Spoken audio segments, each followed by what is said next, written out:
বহুত বেছি কিতাপ যদি আমি গোটাই লওঁ তেতিয়াহ'লে তাৰ পৰা এটা সময়ত এনেকুৱা হ'ব কিতাপৰ সংখ্যা বাঢ়ি যাব, পঢ়া আমাৰ নহ'ব, ফলত আমাৰ যিটো প্ৰেছাৰ, যিটো ষ্ট্ৰেছ লেভেল সেইটো লাহে লাহে বাঢ়ি গৈ থাকিব।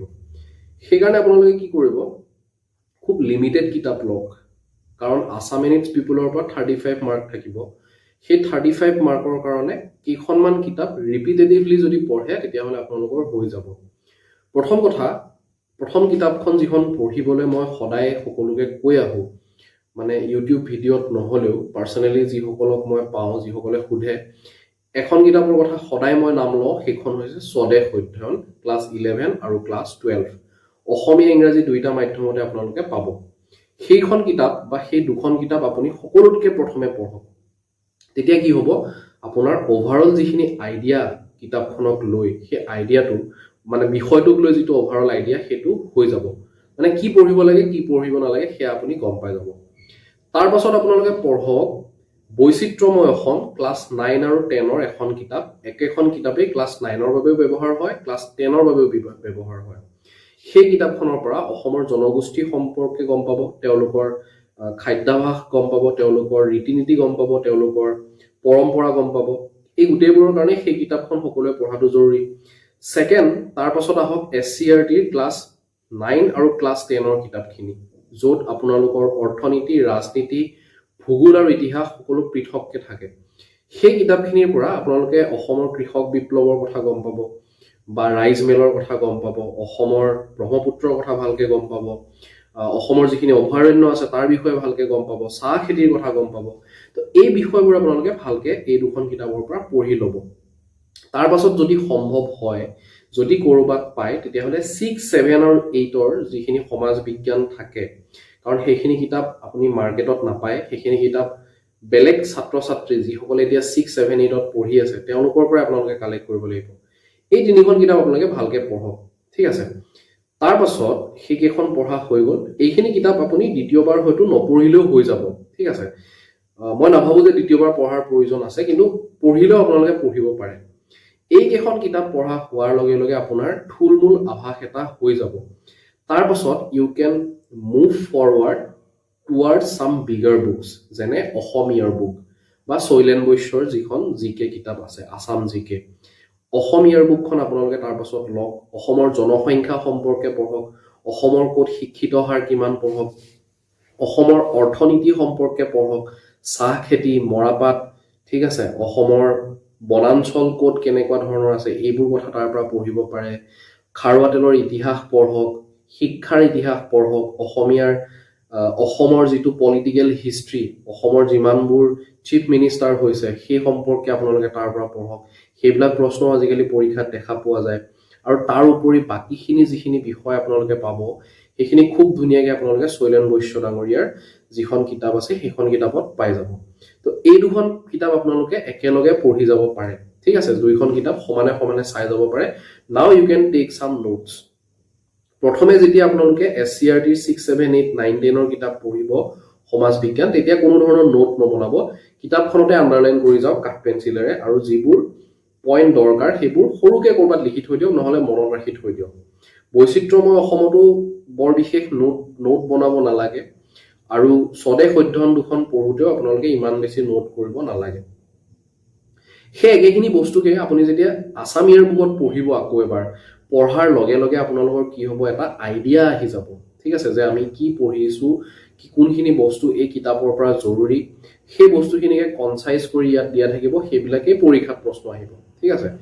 তাৰ উপৰি অসমৰ যিবিলাক প্ৰসিদ্ধ ঠাই বা ঐতিহাসিক ঠাই, তাৰ ওপৰতো আমি পৰীক্ষাত প্ৰশ্ন দেখিবলৈ পাওঁ। তাৰ কাৰণে আপোনালোকে কি কৰিব, আছাম ষ্টেট পৰ্টেল যিটো আছে, আছাম ষ্টেট পৰ্টেলত আপোনালোকে ডিষ্ট্ৰিক্ট এখনৰ নাম চাৰ্চ কৰিব, মানে গুগলত চাৰ্চ কৰিব তিনিচুকীয়া ডিষ্ট্ৰিক্ট অফিচিয়েল ৱেবছাইট বা শিৱসাগৰ ডিষ্ট্ৰিক্ট অফিচিয়েল ৱেবছাইট।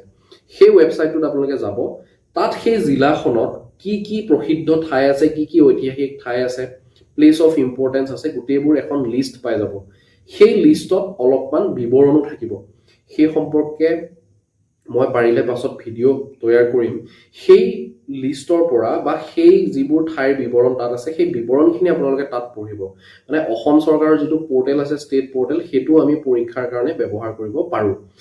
তাৰ পাছত থাকিলে আপোনালোকে জিকেখন পঢ়িলে আৰু একেবাৰে শেষত যেহেতু ইতিহাসৰ পৰা আমি এটা মেজৰ পৰ্চনৰ প্ৰশ্ন দেখা পাওঁ বহুত প্ৰশ্ন আহে যেনে খেন ডাইনাষ্টিৰ পৰা আহিব পাৰে কমতাপুৰৰ পৰা আহিব পাৰে ঠিক আছে কমতা ৰাজ্যৰ পৰা আহিব পাৰে কামৰূপৰ পৰা আহিব পাৰে বৰ্মন বংশ পাল বংশ চুতীয়া জয়ন্তীয়া এই গোটেইবোৰৰ বিষয়ে আপোনালোকে জানিব লাগিব সেই গোটেইবিলাক বস্তু আপোনালোকে ক'ত পাব এনেকুৱা এখন কিতাপৰ নাম মই যদি মানে ক'বলৈ দিয়ে যিখন কিতাপত আপোনালোকে এই গোটেইখিনি কথা একেলগে পাই যাব সেই কিতাপখনৰ নাম হৈছে PN দত্ত ছাৰৰ গ্লাইমছিছ ইনটু হিষ্ট্ৰী অফ আছাম ঠিক আছে মোৰ ক'ৰবাত অকণমান নামটো ইফাল সিফাল হ'ব পাৰে মুঠতে PN দত্তৰ হিষ্ট্ৰীৰ কিতাপখন দিয়ক বুলি ক'লে কিতাপ দোকানত আপোনাক সেইখন দি দিব চ' PN দত্তৰ যিখন কিতাপ আছে আছাম হিষ্ট্ৰী সেইখন পঢ়িলে অসমৰ একদম আৰম্ভণিৰ পৰা মহিৰংগ দানৱৰ পৰা আৰম্ভ কৰি একেবাৰে শেষত আপোনালোকৰ আহোম ৰাজ্যৰলৈকে 1826 চন ইয়াণ্ডাবুৰলৈকে আপোনালোকে সকলো ইতিহাস পাই যাব সেই কিতাপখনৰ পৰা কিন্তু আপোনালোকে নোট টেকিং কৰিব লাগিব কাৰণ সেইখন কিতাপত আপোনালোকে যদি নোট বনাই নাযায় তেতিয়াহ'লে আপোনালোকে বিমূৰত পৰিব মানে কোনখিনি বস্তু মনত ৰাখিম কোনখিনি মনত নাৰাখিম এই কথালৈ সমস্যা হ'ব গতিকে সেই কিতাপখন খুব ভালকে পঢ়াটো খুব জৰুৰী গতিকে মই আকৌ এবাৰ কৈ দিছো আপোনালোকে কি কি কিতাপ পঢ়িব লাগিব নাম্বাৰ 1 ইজ প্ৰথমে স্বদেশ অধ্যয়ন ক্লাছ 11 12 বৈচিত্ৰ্যময় অসম পঢ়ক 9 আৰু 10 ৰ 6 7 8 ৰ SCRT কিতাপ পালে পঢ়িব নাপালেও কথা নাই তাৰ পাছত পঢ়িব শৈলেন বৈশ্য ডাঙৰীয়াৰ যিখন জিকে আৰু 5 নম্বৰত আছাম ইয়াৰ বুক আৰু একেবাৰে শেষত আপোনালোকে পঢ়িব PN দত্তৰ যিখন গ্লাইমছিছ ইনটু হিষ্ট্ৰী অফ আছাম বুলি এখন একেবাৰে সৰু কিতাপ আছে সেই কিতাপখন আপোনালোকে পঢ়িব এই কিতাপখিনি যদি আপোনালোকে পঢ়ি লয় খৰচি মাৰি তেতিয়াহ'লে আপোনালোকৰ আছাম এণ্ড ইটছ পিপল একেবাৰে ক্লিয়াৰ হৈ যাব এটা কথা ক'বলৈ পাহৰি গ'লো যে আছাম